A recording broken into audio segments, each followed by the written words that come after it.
देखो, सबसे पहले हम पढ़ने जा रहे हैं प्राइमरी की और फॉरेन की में क्या डिफरेंस होता है। ठीक है, तो सबसे पहले प्राइमरी की जो होती है वो यूनिक होती है, बट ये क्या होती है, ये डुप्लीकेट होती है। प्राइमरी की में नल अलाउड नहीं होता है, मतलब कोई भी फील्ड जो है वो एम्प्टी नहीं होना चाहिए, बट फॉरेन की में एम्प्टी हो सकता है। इसका सिंपल मीनिंग ये है, प्राइमरी की को आप पेरेंट्स मान सकते हैं और इसको हम चाइल्ड मान सकते हैं, फॉरेन की को। ठीक है, अब होता ये है कि जैसे ए पेरेंट है, बी फॉरेन की है। ठीक है, अब यहाँ पे 1 2 3 सॉरी, ये ए पेरेंट है और ये बी चाइल्ड है। ठीक है, मतलब ये फॉरेन की है और ये प्राइमरी की है, तो 1 2 3 आ गया इसमें। ठीक है, तो यहाँ पे जो फील्ड आएगा ना, वो 1 2 3 आ सकता है, बट यहाँ पे 4 नहीं आएगा। क्योंकि 4 इसलिए नहीं आएगा क्योंकि चाइल्ड है ये। ठीक है, और ये जो चाइल्ड है फॉरेन की का मतलब ये होता है कि यहाँ पे वो 4 प्रेजेंट होना चाहिए। यहाँ पे जो भी अवेलेबल चीज़ें होंगी उसमें डुप्लीकेट कर सकता है, इसी को इसको डुप्लीकेट बोलते हैं। मतलब यहाँ 2 कितनी भी बार आ सकता है, 3 कितनी भी बार आ सकता है, 1 कितनी भी बार आ सकता है, मगर यही फील्ड की एंट्रीज ही डुप्लीकेट हो सकती हैं यहाँ पे, और कोई चीज़ नहीं आएगी। हाँ, यहाँ पे आप 4 लिख सकते हो, बट यहाँ पे आप 4 नहीं लिख सकते हो यहाँ पे। ठीक है, इसीलिए इसको अगर हम डिलीट करेंगे यहाँ पे नल आ सकता है, बट यहाँ पे नल नहीं आएगा।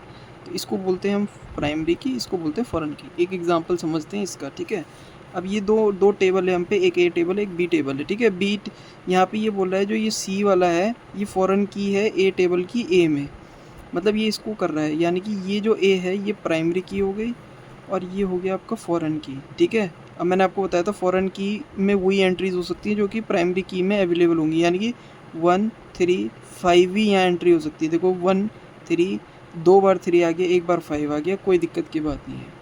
ठीक है, ये इसका एक कॉन्सेप्ट है। अब समझते हैं इस क्वेश्चन में, इसको बोलते हैं रेफरेंशियल इंटीग्रिटी। ठीक है, अब ये देखो क्या बोल रहा है, A X Y Z and B ये ए जो है प्राइमरी फॉरेन की है, ये जो ए है ये फॉरेन की है ऑफ बी, बी की फॉरेन की ये है, डेट रिफर्स टू प्राइमरी की ऑफ ए की प्राइमरी की को रिप्रेजेंट कर रही है। अब इसने यहाँ पे नहीं बताया कि प्राइमरी की इनमें से कौन सी है। ठीक है, इसने इसलिए नहीं बताया क्योंकि इन चीज़ों के बारे में पूछना नहीं चाह रहा है। ये क्या चीज़ पूछना चाह रहा है, ये देखो ये पूछना चाह रहा है ये प्राइमरी की और फॉरेन की के बारे में। तो ये बोल रहा है ये प्राइमरी की है, ये फॉरेन की है। ठीक है, अब आपने यहाँ 1 2 3 लिख दिया, यहाँ पे आपने 1 2 3 3 लिख दिया। ठीक है, अब ये बोल रहा है इंसर्ट इनटू आर।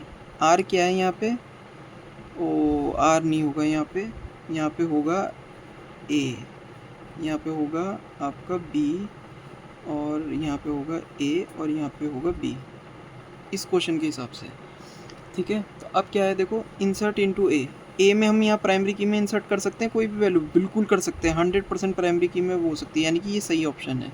ठीक है, इंसर्ट इनटू बी, बी में इंसर्ट नहीं कर सकते हम कभी भी, प्राइमरी फॉरेन की में इंसर्ट नहीं कर सकते, प्राइमरी की में इंसर्ट कर सकते हैं और फिर वो वैल्यू यहाँ पे हम लिख सकते हैं, बट कोई भी 5 यहाँ पे नहीं लिख सकते कोई भी वैल्यू, तो ये गलत ऑप्शन है। डिलीट फ्रॉम ए मतलब ये है ए, यहाँ से हम डिलीट कर सकते हैं, यहाँ से हम डिलीट नहीं कर सकते हैं प्राइमरी की से, ये ध्यान रखना। क्योंकि अगर हमने मान लो यहाँ से 3 डिलीट कर दिया, तो हमें फॉरेन की में भी तो 3 है, और जब ये यहाँ पे 3 नहीं होगा तो ये दिक्कत आ जाएगी, एरर आ जाएगी कि बोलेगा भाई यहाँ तो था 3, तभी तो मैंने राइट किया है। तो सबसे पहले हमें क्या करना पड़ेगा, इसका सॉल्यूशन के लिए पहले फॉरेन की से डिलीट करो, फिर प्राइमरी की से डिलीट करो, बट डायरेक्टली हम प्राइमरी की से डिलीट नहीं कर सकते, यानी कि ऑप्शन हो गया गलत।